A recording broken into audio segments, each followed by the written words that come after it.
নমস্কার সকলকে, আবারও একটি নতুন ব্লগ সকলকে স্বাগতম।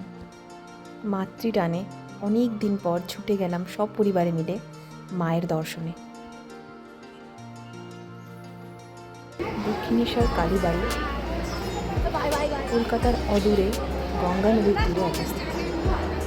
1855 সালে 31শে মে স্নান যাত্রার দিন প্রসিদ্ধ মানব দরদী জমিদার রানী রাসমণি এই মন্দিরটি প্রতিষ্ঠা করেন। এই মন্দিরে দেবী কালীকে ভবতারিণী রূপে পূজা করা হয়। 19বিংশ শতাব্দীর বিশিষ্ট যোগী রামকৃষ্ণ পরমহংস এই মন্দিরে কালী সাধনা করতেন।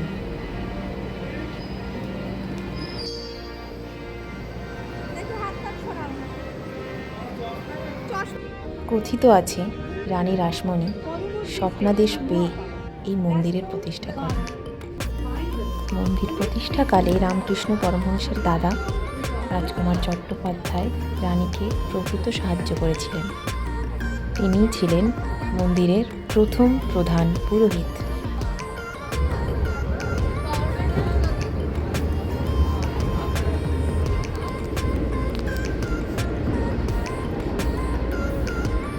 এনার কি হয়েছে?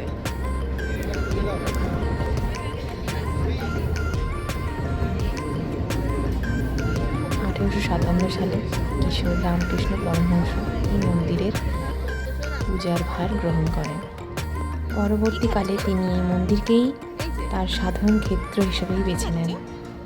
দক্ষিণেশ্বর কালীবাড়ি চত্বরে কালী মন্দির ছাড়াও একাধিক দেবদেবীর মন্দির ও অন্যান্য ধর্মস্থল অবস্থিত। মূল মন্দিরটি নবরত্ন মন্দির। এটি টালিগঞ্জের বাবু রামনাথ মণ্ডল নির্মিত নবরত্ন মন্দিরের আদর্শে নির্মিত। মূল মন্দির ছাড়াও রয়েছে দ্বাদশ শিব মন্দির নামে 12টি আটচালা শিব মন্দির। মন্দিরের উত্তরে রয়েছে শ্রী রাধাকৃষ্ণ মন্দির নামে পরিচিত রাধাকান্ত মন্দির এবং মন্দিরের দক্ষিণে রয়েছে নাট মন্দির। মন্দির চত্বরের উত্তর পশ্চিম কোণে রয়েছে রামকৃষ্ণ পরমহংসের বাসগৃহ।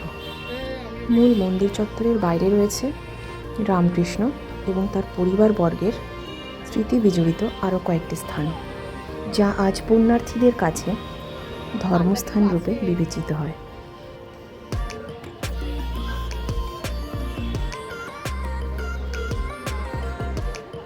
(1847 সালে ধনী বিধবা জমিদারিনী রানী রাসমণি দেবী অন্নপূর্ণাকে পূজার মানসে কাশীতে তীর্থযাত্রার আয়োজন করেন।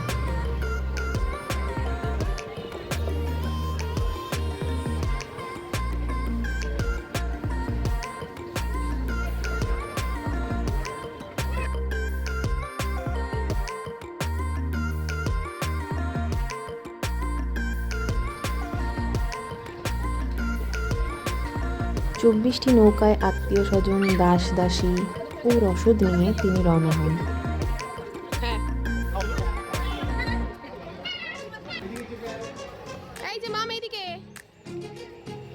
কিংবদন্তি অনুসারে যাত্রার পূর্ব রাজ্যে রানী দেবী কালীর স্বপ্ন দর্শন পান।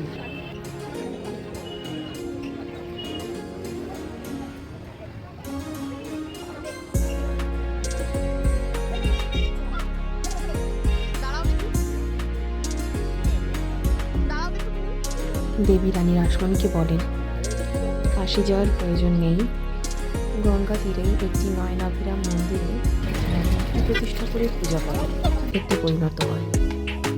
দক্ষিণেশ্বরের পর আমাদের গন্তব্য ছিল আদ্যাপীঠে। দক্ষিণেশ্বরের কিছু দূরেই দেবী আদ্যার এই পীঠস্থান। এই আদ্যাপীঠের সঙ্গে জুড়ে রয়েছে বহু অলৌকিক ঘটনা। পশ্চিমবঙ্গের প্রসিদ্ধ কালী মন্দিরগুলির মধ্যে অন্যতম আদ্যাপীঠ, যেখানে দেবী কালী আদ্যাশক্তি মহামায়া রূপে পূজিত হন।